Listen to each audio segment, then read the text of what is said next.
어렵죠? 쑥 지나간 것 같죠? 네. 오늘 부활주일이어서 이렇게 제목을 정한 건 아니고, 오늘 본문이 주는 메시지가 뭐냐면 죽음의 골짜기에서 생명을 꽃피우는 방법에 대해서, 이제 신명 이스라엘 백성이 가나안 땅에 가서 어떻게 살아야 될지 구체적으로 이제 오늘부터 말씀을 주시는데, 전쟁이 끝나고 이스라엘 백성이 하나님 주신 땅에서 이제 공동체를 세워갈 때 필요한 말씀들, 법칙들을 이제 주시거든요. 오늘부터. 오늘 뭐냐면 이제 그 죽음의 골짜기에서 어떻게 생명을, 어둠에서 어떻게 이 생명이 꽃피우게 하는지 그 방법에 대해서 오늘 말씀을 좀 나누려고 합니다.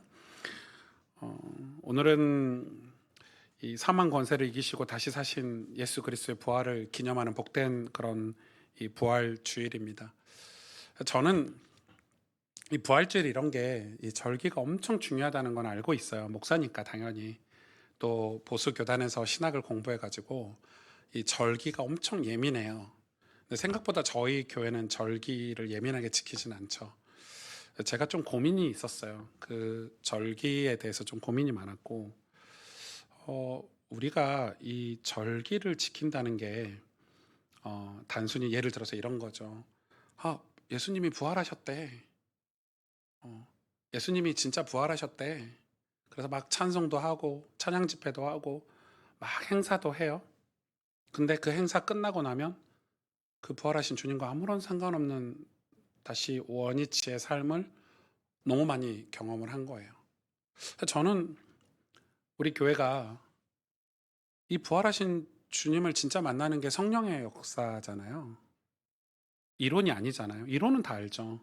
여러분 예수님 부활 어떻게 했는지 다 아시잖아요. 매주 부활주일마다 부활 설교를 들으셔가지고 어떤 역사적인 사실이 아니잖아요. 그 사실을 몰라서 안 믿어지는 게 아니잖아요. 저는 정말 우리 부활하신 주님을 우리가 진짜 만나는 게 뭔가, 이게 너무 고민이었어요. 진짜 몸부림쳤고, 하나님 나도 부활이 믿어지면 좋겠는데 너무 안 믿어진다고. 설교 내용은 다 정리할 수 있고 요약할 수 있고, 아 부활의 주님을 만나면 이런 삶을 살 수 있다 다 알겠는데 진짜 만나고 싶었던 거예요. 진짜 만나면 변화되거든요.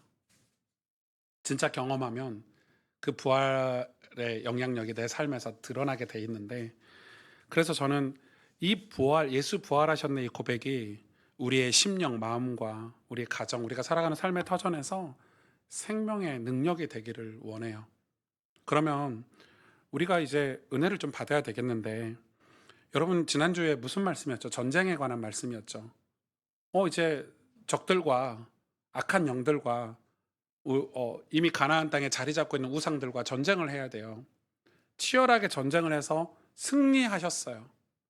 왜냐하면 하나님이 전쟁 승리하신 주님이, 그 전쟁이 주님 손에 있으니까 승리하고 돌아왔는데, 오늘 1절 볼까요? 내 하나님이 여호와께서 내게 주어 차지하게 하신 땅에서, 이 말은 전쟁에서 다 몰아냈잖아요. 이 땅을 차지하게 된 거야. 내 거야 이제 땅이. 여기에 집도 짓고 학교도 세우고 이제 살 수 있어. 근데 여기에 무슨 사건이 딱 벌어지냐면 피살된 시체가 들에 엎드려진 것을 발견하고, 뭐가 있어요? 시체가 있는 거예요. 근데 보세요. 그 뒷말이 재밌어요. 그 쳐 죽인 자가 누구인지 알지 못하거든. 조건이죠? if예요. 조건. 그 쳐 죽인 자가 누구인지 알면 어떻게 해야 되죠? 알면 이제 법대로 처리를 하면 되는데 모르는 거예요. 그냥 시체가 널브러져 있어요. 그러면 이런 상황이, 이런 비극적인 상황이 있는 거예요. 여러분 전쟁에서 승리하고 돌아오면 영광스러운 땅이잖아요. 가나안 땅은 하나님이 엄청난 축복을 약속하신 영광스러운 땅이에요. 그런데 그 땅에 왔더니 시체가 널브러져 있어. 이게 우리가 마주하는 기독교인의 현실이 아닌가 저는 생각해요. 분명히 전쟁에서는 승리했는데 말씀에 순종하고 말씀대로 행해서 전쟁에서 승리해서 우리는 완전히 믿음이 좋은 크리스찬이 됐어요. 그러면 우리 삶은 영광스러워야 되잖아요. 근데 시체가 있단 말이에요. 여전히 우리 곁에는 임자 없는 죽음이 널브러져 있는 거예요. 임자 없는 죽음이. 이유를 모르는 죽음이. 누가 죽였는지도 모르는 그런 시체가. 이 시체는 뭘 상징해요, 여러분? 어둠, 죄, 무질서 이런 것들을 상징하죠. 우리 인생도 그렇지 않습니까? 여러분, 우리가 막 어떨 때는 큰 승리를 한 것 같아요. 성공을 한 것 같아요. 대단한 일을 한 것 같아요. 그런데 우리의 삶은 그런 일을 다 이루고 나서 우리의 삶으로 돌아왔을 때 우리의 삶은 조용히 죽음을 향해서 가고 있잖아요. 우리 개인의 인생을 봐도 오늘 집사님 기도하신 것처럼 인생의 계절이라는 게 있잖아요. 막 자녀도 잘 키우고 막 회사도 성공시키고 막 교회에서도 막 떵떵거리고 대단한 사역의 열매를 탁 맺고 이제 인생이 다 끝나가고 탁 돌아오면 나이가 다 들어서 이제 죽을 때가 된 거예요. 물론 이 오늘 본문이 그걸 비유하지는 않습니다만은 직접적으로 저는 그런 게 생각이 들더라고요. 우리네 삶에는 내가 믿음으로 승리했어요. 난 좋은 크리스찬이 됐어. 그런데 항상 내 주변에는 누군가에게 상처 입고 쓰러진 영혼들, 범인을 알 수 없는 억울한 사연들, 소망 없이 죽어가는 우리 이웃들이 우리 곁에 계속 있는 거예요. 여러분도 그렇지 않습니까? 원래 부활주일 아침은 이 어떤 화려한 축제를 해야 되는 부활의 찬송을 부르고 축제를 해야 되는데 오늘 본문 말씀은 우리를 죽음의 현장으로 우리를 초대하고 계시죠. 네 인생에도 이런 시체가 널브러져 있지 않냐? 꼭 마치 이렇게 저에게 말씀하시는 것 같았어요. 왜일까요? 여러분, 부활은 죽음을 외면해서 생길 수가 없어요. 죽음 없이 부활이라는 건 없어요. 죽음의 한복판에서 생명이 꽃피우는 게 부활이에요. 그럼 죽어야 부활이라는 게 있죠. 부활이라는 단어 자체가 그렇잖아요. 죽음에서 부활하는 거잖아요. 그러면 이 부활에 대해서 오늘 본문을 가지고 조금 말씀을 나눠보려고 해요. 저는 이게 첫 번째가 부활의 태도라고 생각을 하는데 죽음의 땅에서 내 책임을 고백하는 용기가 우리에게 필요한 거예요. 오늘 본문 보니까 들판에 시체가 발견됐어요. 범인은 도망가고 누구 소행인지 몰라요. 그러면 요즘 세상 같으면 내 소관이 아니다 발뺌하거나 구경할 만한 일이에요. 그죠? 왜냐하면 이미 땅을 차지했고 이미 전쟁에서 승리했기 때문에 더 이상 죽어있는 사람에 대해서 관심을 끄고 그냥 내가 집 짓고 우리 땅에서 내 땅에서 그냥 떵떵거리고 즐겁게 살고 싶은 마음이 우리 모두에게 있기 때문에. 그런데 하나님은 그 시체를 보고 이상한 명령을 내리시는 거예요. 정말 이상한 명령을 내리세요. 보실래요? 2절에 너희의 장로들과 재판장들은 나가서 그 피살된 곳에 사방에 있는 성읍의 원근을 잴 것이요. 원근이 뭐예요? 이렇게 성 주변의 거리를 재는 거예요.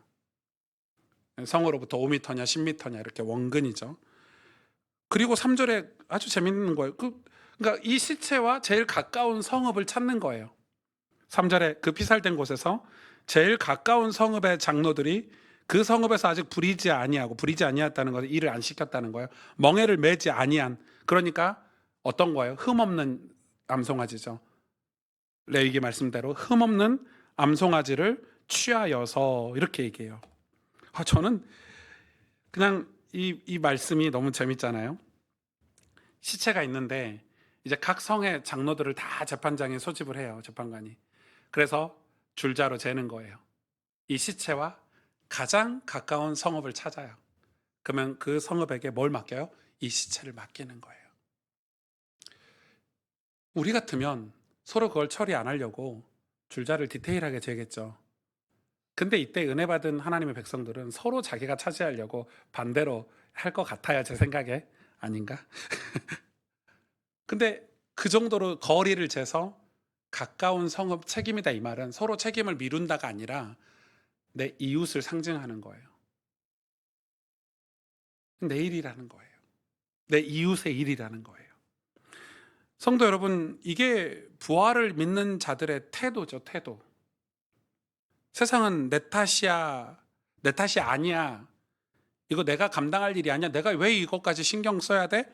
라고 말하면 손을 씻어버리지만 복음의 사람은, 그리스도인은, 부활을 경험한 하나님의 백성들은, 전쟁에서 승리한 사람들은 내가 가장 가깝기에 내 책임입니다 라고 그 책임을 감당한 사람인 거예요. 그게 부활 신앙을 가진 사람의 태도라고 저는 생각해요. 우리 곁에 쓰러진 이웃, 우리 곁에 깨어진 가정, 소외된 영혼들을 보며 내가 기도하지 못해서, 내가 사랑하지 못해서, 내가 그들에게 복음을 전해주지 못해서 그렇습니다라고 고백하는 그 한 사람, 그 사람을 통해서 하나님은 죽음의 땅을 치유하시는 거예요. 여러분, 이 죽음의 땅, 어둠의 땅, 시체가 널브러져 있는 이 땅을 치유하는데 하나님은 그 성읍의 장로들을 사용하시는 거예요. 그럼 어떻게 사용하시냐? 저는 이게 부활의 근거라고 생각을 하는데, 4절 보면 그 성읍의 장로들이 항상 이 암송아지를 취해서 어디로 가냐면요, 물이 항상 흐르고 갈지도 않고 씨를 뿌린 일도 없는 골짜기. 어떤 골짜기예요? 자연 그대로 깨끗한 골짜기, 물이 항상 흘러야 돼요. 거기로 가요. 가서 그 송아지의 목을 꺾을 것이요. 자, 흠없는 암송아지를 이 골짜기에 가지고 가는 것도 힘든 일인데, 그 물이 흐르는 곳에서 목을 꺾었다는 건 뭘 상징해요? 죽였다는 거죠. 그리고 피를 쏟아내는 거죠. 여러분, 좀 이상하지 않습니까? 범인은 따로 있는데 왜 죄 없는 송아지가 죽어야 될까? 이게 바로 대속의 원리죠. 대속 아시죠? 예수님이 대속제물로 오셔서 죄 없으신 예수님이 우리를 위해서 대신 죽으신 원리. 누군가의 죄로 인해 깨어진 땅을 회복하려면 반드시 누군가의 희생이 필요하다는 걸 하나님이 가르쳐 주신 거예요. 시체가 있는데 그 시체를 어떻게 처리하는지 그 가까운 서금의 장로가 암송아지 항상 준비하고 있어야 돼요. 그래서 항상 흠없는 송아지를 준비하고 있어야 된다고요. 그걸 가지고 가서 이 피를 흘림으로써 피냄새가 진동하고 그 피를 그렇게 매번 사람이 죽을 때마다, 시체가 있을 때마다 그런 일을 함으로써 이 땅은 죽음의 땅이 아니고 어둠의 땅이 아니고 구원받은 땅이고 생명의 땅이라는 것을 가르쳐 주시는 거예요. 이 본문을 가지고 종교개혁자 마르틴 루터는 이렇게 기록을 했어요. 설교를 했어요. 이렇게 제가 그대로 읽어드릴게요. 그리스도의 죽음은 우리의 모든 부정을 씻어내는 거대한 강물과도 같다. 와, 이 시냇물이 흐르는 걸 이렇게 표현했어요. 우리의 죄를 계속 씻어낼 수 있는 큰 강물인 거예요. 여러분, 강물에 가면은 오물을 아무리 던져도 계속 깨끗해지잖아, 흘러가 버리니까. 무죄한 암송아지가 골짜기에서 죽었듯이 죄 없으신 하나님의 어린 양이 골고다 골짜기에서 죽으심으로 우리 땅의 모든 저주를 끊어내셨다. 아멘. 가나안 땅의 모든 저주를 끊어내셨다. 여러분, 우리가 왜 오늘날 이 부활을 노래합니까? 예수님이 우리 대신 죽음의 골짜기로 내려가 목이 꺾이셨기 때문에, 그분이 대신 죽으셨기 때문에 시체 냄새가 가득하던 우리 인생에 생명이 시작된 거잖아요. 그래서 노래하는 거예요. 부활을 찬양하는 거예요. 부활은 그냥 일어난 기적이 아니에요. 그냥 단순히 역사 속에서 잠깐 있었던 사건도 아니에요.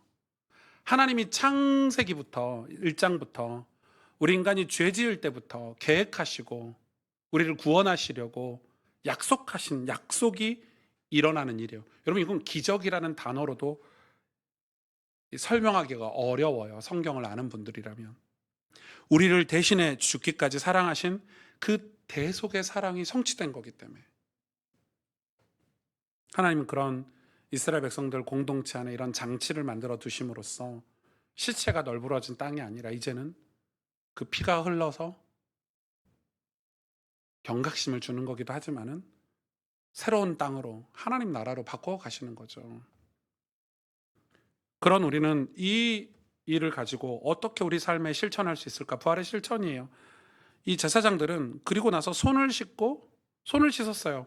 여러분, 이 마지막 장면이 재밌는데 7절 8절에 보면 말하기를 우리의 손이 이 피를 흘리지 아니하였고 우리의 눈이 이것을 보지도 못하였나이다. 봐놓고 피도 자기들 손으로 피를 흘렸잖아요. 목을 꺾었으니까. 그래놓고 뭐라고 기도하냐면, 기도는 우리의 손이 이 피를 흘리지 아니하였고 우리의 눈이 이것을 보지도 못하였나이다, 이렇게 얘기하고 있죠. 이 장로들이. 이 당시 장로는 그 성읍의 정신적, 행정적 지도자, 그러니까 엄청 영향력 있는 덕망 있는 그런 연장자일 확률이 굉장히 높은데, 그러면서 8절에 이렇게 기도해요. 여호와여, 주께서 속량하신 주의 백성 이스라엘을 사하시고 무죄한 피를 주의 백성 이스라엘 중에 머물러 두지 마옵소서 하면 그 피 흘린 죄가 사함을 받으리니. 자, 이게 무슨 내용일까요?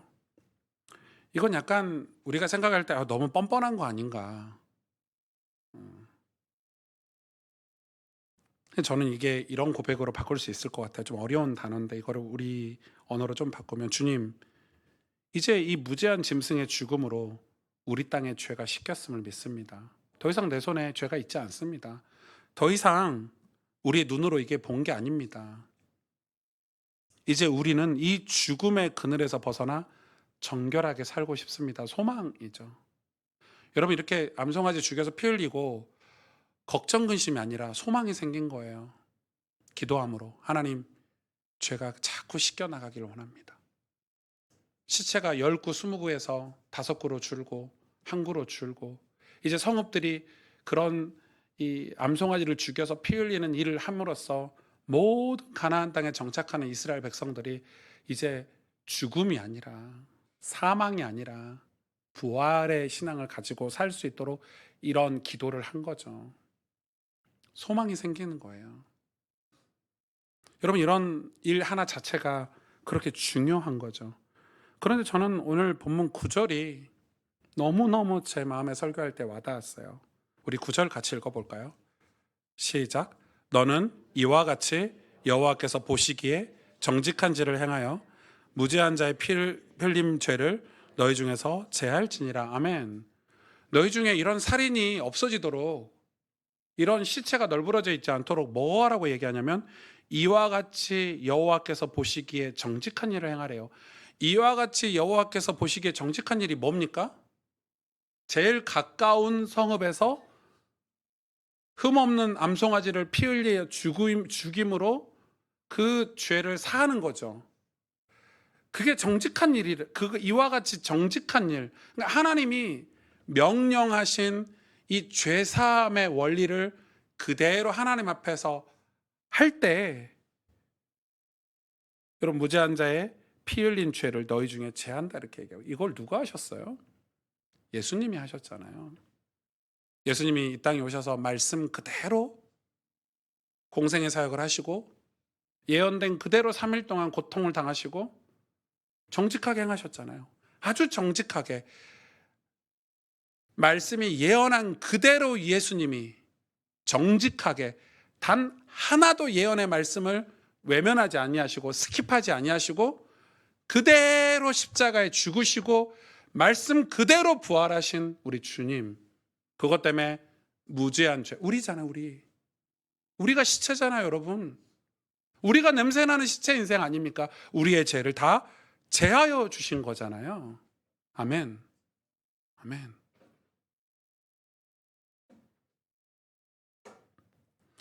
사랑하는 가스펠교회 성도 여러분, 부활을 믿는다는 게 무엇입니까? 이제 더 이상 죽음의 권세에 눌려 사지 않겠다는 선언인 거예요. 그런데 이 선언에서 끝나지 않고 여호와 보시기에 정직한 일을 행하는 것이어야 돼요. 이 정직한 일이 예수님이 행하셨던 그 일이 이제 우리에게 왔어요. 우리에게 왔다고요. 이 정직한 일이 생명을 살리는 거예요. 이 정직한 일이 죽음을 이기고 생명이 되게 만든대요. 여호와 보시기에 정직한 일, 이게 뭘까요? 예수님이 하셨던 그 일, 그게 우리에게 와야 된다는 거예요. 그게 뭘까요? 저는 이번 주에 저희 교회 성도님들을 이렇게 신방하고 만났는데, 뭐 청소년도 만나고 장로님들도 만나고, 근데 모든 분들에게 똑같은 다른 언어로 똑같은 얘기를 했어요. 어떤 질문을 저는 하냐면, 장로님, 하나님의 부르심이 뭐예요? 하나님 장로님에게 주신 꿈이 뭡니까? 비전이 뭡니까? 이렇게 물어봐요. 그럼 그게 중요하거든요. 장로님, 그 문제에서 좀, 장로님 왜 그러세요? 이게 아니라, 청소년들의, 우리 청년들에게, 좀 그만 좀 이제, 좀 신앙생활 좀 잘 좀 하자. 이게 아니라, 전 꼭 물어봐요. 비전이 뭐예요? 하나님 부르심의 소망이 뭡니까? 그걸 몰라서가 아니에요. 그런데 어둠에 사로잡혀 버린 거죠. 못 나오고 있는 거예요. 올무처럼 우리를 잡고 있는. 저는 너무 많이 경험을 했어요. 늘 제 발목을 잡는 것 같은 그런 상황들, 환경들. 절대 안 된다는 정죄. 여러분, 그게 사람의 목소리인 것 같은데 사탄이 정죄하잖아요. 마태복음 4장에 예수님을 시험했던 광야의 시험 세 가지는 이스라엘 백성들이 출애굽하고 광야에서 받았던 세 가지 시험을 예수님이 승리하신 거예요. 아시죠? 근데 이스라엘 백성들은 실패했어요. 광야에서 시험을. 근데 예수님은 그 시험을 똑같이 받으시고 다 승리했어요. 이스라엘 백성들 신명기 말씀으로 다 승리하셨어요. 뭘 얘기해요? 우리도 승리할 수 있다. 우리도 명예에서 이길 수 있다. 우리도 죄의 유혹에서 이길 수 있다. 우리도 악한 영의 권세에서 이길 수 있다. 그 메시지를 예수님이 첫 열매로 보여주신 거예요. 여러분, 그게 얼마나 큰 축복인 줄 아시죠? 소망을 주신 거잖아요. 우리 이렇게 어둠 속에서 살지 않아도 돼. 이제 죄악 속에서 살지 않아도 돼. 이거 예수님이 첫 열매로 부활하신 거잖아요. 제가 새벽 집회 때 영어 공부한다는 얘기를 했더니, 제가 30년째 영어 공부를 하고 있는데 늘 1월 달이 넘어가진 않았어요. 그런데 이번 달 지금 4월 달이잖아요. 지금 4월까지 실천하고 있어요. 놀랍죠? 기적이에요. 근데 제가 새벽 기도 끝나고 잠도 안 잤어요. 근데 제가 이 영어 공부를 왜 그 나이에 주책맞게 무슨 영어 공부를 한다고 그러냐고 몇몇 분들이 저한테 이렇게 농담 삼아서 얘기하셔서 제가 얘기를 해드리고 싶어요. 왜 하게 됐는지를. 제가 필리핀에 갔는데 바콜로드라는 섬에 갔어요. 거기 갔는데 그 개혁주의 목회자들을 만났어요. 근데 그분들이 제 주변에 쭉 앉아가지고 저한테, 목사님, 진리를 좀 가르쳐 주세요. 성경 속에 진리를, 복음의 진리를 좀 말씀해 주세요 이러는데, 그 김현덕 선교사님 통역하니까 막 깊이 있게 대화를 해요. 근데 선교사님 사라져. 그러면 둘이 멀뚱멀뚱 쳐다보고 있는 거예요. 굿거, 예. 더 이상 말이 안 통해. 그분들이 뭐라고 계속 질문하는데 하나도 못 알아먹겠어요. 제 영어 수준이 낮으니까. 근데 제가 그때 무슨 마음이 드냐면, 나 이분들하고 직접 대화하고 싶다, 이런 마음이 너무 드는 거예요. 내가 이 개혁주의 목사님들하고 진짜 진리에 대해서 토론하고 싶다. 좀 그런 마음이 잘 안 들었거든요. 아예 통역 있고 이거 핸드폰으로 번역해서 들으면 되지, 이게 아니라 그런 마음이 이번에 저를 완전히 강타했어요. 제가 쪽팔려서 영어 공부를 하자는 건 아니고, 영어 못한다고 그게 창피한 일은 아니잖아요. 근데 그런 마음이 드는 거예요. 제 마음에 부르심이 있는 거죠.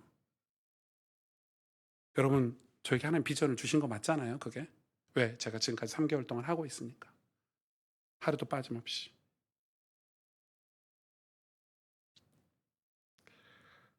저는 저희 교회 이번 주 평신도들하고 사역하면서 우리 청소년들에게도 그렇고 우리 교회 비전을 말해주고 싶었어요. 저희 목회 철학을 말해주고. 왜냐하면 저는 우리 교회가 이 도시에서 어떤 교회가 돼야 될지 계속 기도해 왔어요. 물론 교회가 프로그램 잘 만들고 좋은 교육자들 불러서 또 뭐 이렇게 하면은 교회 숫자는 늘어날 수도 있겠죠. 금방 늘릴 것 같아요. 근데 그게 하나님 기뻐하시는 일일까? 전 미국을 진짜 오랫동안 다녀서 미국이 이 메가처치 시대를 저는 다 봤거든요. 직접 가서. 미국의 대형 교회들은 진짜 많이 가봤어요. 근데 지금 그 미국의 대형 교회들, 메가처치들이 다 실패했잖아요. 그 실패한 것을 미국 목회자들 스스로가 얘기하고 있죠. 팀 켈러 목사님이나 JD 그리어 목사님이나 뭐 브라이언 채플 목사님이나 이런 목사님들이 지금 뭐 얘기하고 있어요? 저는 우리 교회 비전을 이제 정했어요. 그게 뭐예요? 이 도시에 영향력 있는 교회가 되기를 원해요. 저는 목회자로서도 그런 사람이 되고 싶어요. 제가 인정받고 설교를 잘하고 뭐 우리 교회가 많이 성장하고 이런 영향력이 아니라 물론 그게 포함은 돼 있겠죠. 저는 진짜 영향력 있는 사람이 되고 싶어요. 영향력 있는 교회가 되고 싶어요. 그러려면 이 성경 말씀이 우리 교회의 내 삶의 증명이 돼야 돼요. 지식, 교리는 한계가 있어요. 무슨 말씀인지 이해가 되세요? 하나님의 콜링이 진짜여야 돼요. 그거 없으면 우리 교회에서 사역 못해요. 왜? 그건 영향력을 줄 수가 없어요. 여러분, 내가 내 옆에 있는 이웃이 지금 시체가 돼가지고 있는데 그냥 지나친다니까요. 우리 교회하고 상관없다고. 내 이웃이 시체가 돼서 널브러져 있는데 그냥 지나쳐요. 왜? 그거 우리 교회 프로그램하고 잘 안 맞는데? 그러니까 콜링이 없는 사람인 거죠. 콜링 있는 사람은 어떻게 해요? 지나칠 수 없어요. 가서 이렇게 세우지. 가서 생명이 되도록 사역하지. 그게 예수님 우리에게 주신 계명 아닌가? 위로 하나님을 사랑하고 내 이웃을 내 몸과 같이 사랑하라. 영향력 아닌가요, 그게? 저는 그런 영향력. 우리의 힘과 권세의 영향력이 아니라. 여러분 왜 돈을 버세요? 여러분 왜 공부하죠? 하나님 말씀이 거기에 답을 주셔야 돼요. 성령 하나님께서 거기에 여러분 답을 주셔야 될 거예요. 저는 왜 목회를 하죠? 답을 얻어야 돼요. 말씀에서 답을 얻어야 돼요. 오래 걸려도 그 답이 없으면 죽어가는 이웃을 사랑하는 것이 절대 삶이 되지 않아요. 전도 축제는 할 수 있다니까요. 전도 행사도 할 수 있어요.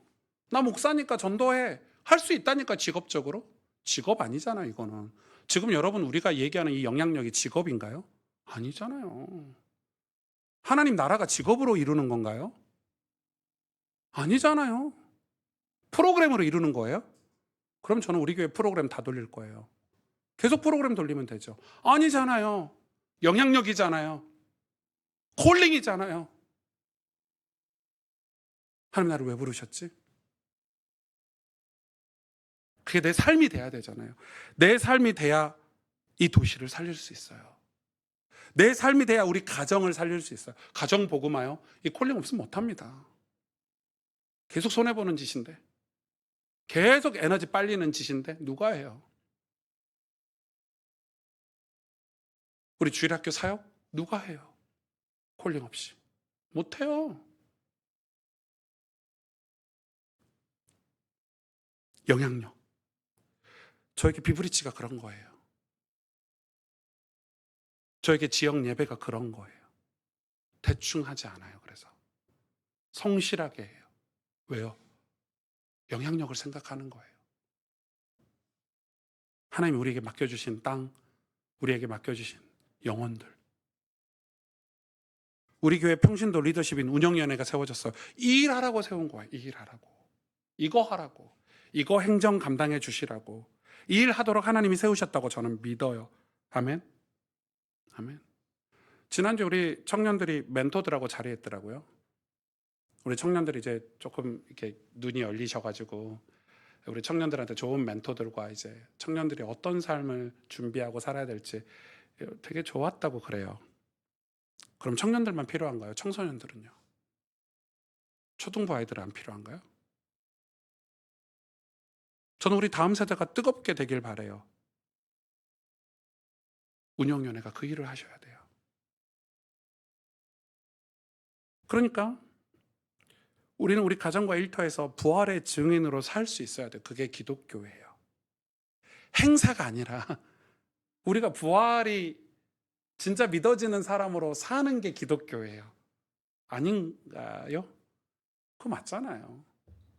부활주일 때만 반짝하고 사라지는 게 아니라, 계란 먹고 사라지는 게 아니라, 무덤 문은 열렸고 사망 권세는 깨졌어요. 아멘. 그런데 내 곁에 쓰러진 시체, 절망, 어두움을 외면하지 말고 내 책임으로 껴안으라는 거예요. 가까운 성읍에서 책임지라는 거예요. 그게 기독교인의 실력 아닌가요? 전 우리 교회가 그런 실력을 키웠으면 좋겠어요. 영향력이에요. 그런 영향력, 우리 청년들을 품을 수 있는 영향력, 우리 청소년들을 품을 수 있는 영향력, 우리 다음 세대들을 품을 수 있는 영향력, 다민족들을 품을 수 있는 영향력, 그게 뭐냐? 오늘 말씀에 여호와 보시기에 정직한 일을 행하여예요. 아멘. 여러분 말씀 정직하게 묵상하고 계십니까? 여러분 기도 정직하게 하고 계세요? 우리 주님이 가르쳐 주신 대로? 그거 안 하면요. 뭘 못해요? 시체 처리를 못해요. 여러분 기독교는 지름길이 없어요. 여러분 신앙은 지름길이라는 게 없어요. 안 하면 안 한 대로 열매가 없고 해야 열매가 있는 게 기독교예요. 하나님 살아계시기 때문에 우리를 하나님을 속일 수가 없어요. 그래서 이와 같이 여호와 보시기에 정직한 일을 행해야 돼요. 이 뭐예요? 그 골짜기까지 아무도 사람들 들락달락하지 않는 그런 골짜기까지 암소 들고 가서 목 따서 피 흘리고 제사 드려야 그 시체 문제가 해결돼요. 하나님 저 했는데요가 아니에요. 하는 척해서 겉 포장해서 껍데기로 되는 척해서 열매가 없다고요. 가정복음화 절대 안 돼요. 이 도시 절대 못 살려요. 저는 그게 너무 와닿는데 제 실력이 부족하니까 고민이고, 근데 오늘 이런 데서 답을 찾는 거예요. 여호와 보시기에 정직한 일을 행하는 자. 아멘. 아멘이죠. 여러분 우리 청년들 이 일에 감동이 안 되십니까? 희망이잖아요. 여호와 보시기에 정직한 일을 행하면 이런 복을 주신다는데 왜 여기 아멘이 안 될까?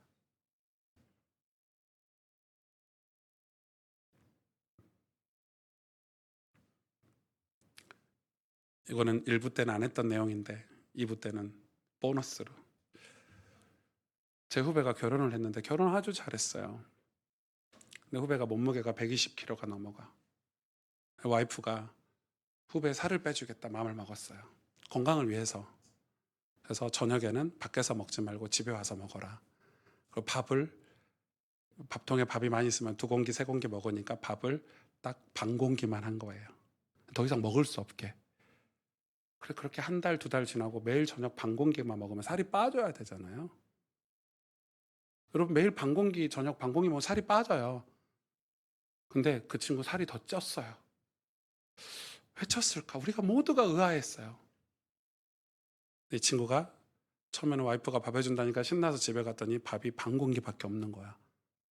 찬밥도 없고 밥 속에 밥도 없어. 그걸 한 이틀 하다 보니까 너무 배고프고 못 참겠어. 이 친구가 이제 머리를 썼지. 집에 들어가기 전에 국밥집에 가서 국밥을 곱빼기로 먹고 들어가고, 어느 날에 햄버거를 2개 사서 먹고 들어가. 이미 배를 채워서 집에 들어가. 반 공기만 먹어도 배가 부르죠. 살이 계속 찌는 거지. 우리 신앙이 지금 그렇다고요. 하나님 주신 말씀을 정직하게 행할 때 복이 있는데 우리 자꾸 다른 걸 먹잖아요. 그러니까 우리 하나님 원망하죠. 왜 사람 빠지냐? 왜 건강하지 않냐? 기독교는 하나님 앞에서 신앙은 정직해야 돼요. 그걸 솔직하게 말할 수 있는 용기가 필요해요. 그래야 발전이라는 게 있어요. 우리가 이미 전쟁에서 승리하고 거룩한 땅을 우리에게 주셨다면 우리 이 땅에 하나님 나라를 세우는 일은 이제 이런 일로 하나님이 이런 장치들을 만들어셔서 아름다운 하나님 나라를 세워가시는 거예요. 말씀을 맺겠습니다. 여러분 우리 주변에 시체가 널브러져 있다고 해서 포기하면 안 돼요. 송아지 가져다가 제사 드려야 해요. 죄사함의 은혜가 죽음을 구원으로 바꾼다고 믿기 때문에 이 죄사함의 은혜 앞에 정직해야 되는 거예요. 아멘. 진짜 아멘이죠. 우리가 진짜 그리스도인이라면 그렇게 해야 하는 이유는 나를 들판에 버려진 시체처럼 소망 없던 우리 인생이, 여러분 우리가 시체 아니었습니까? 예수 그리스도께서 정직하게 말씀대로 순종하심으로 우리를 살려주신 것처럼 우리도 이 죽음의 골짜기 같은 이 세상 속에서도 부활하신 주님의 약속을 믿고 그 말씀 우리 삶에 신실하게 순종함으로 여러분 땅이 거룩한 땅 되어지도록 어둠의 땅이 죽음의 땅이 생명의 땅이 되어지도록 여러분 그런 축복을 받으시기를 주의 이름으로 축원합니다. 함께 기도하겠습니다.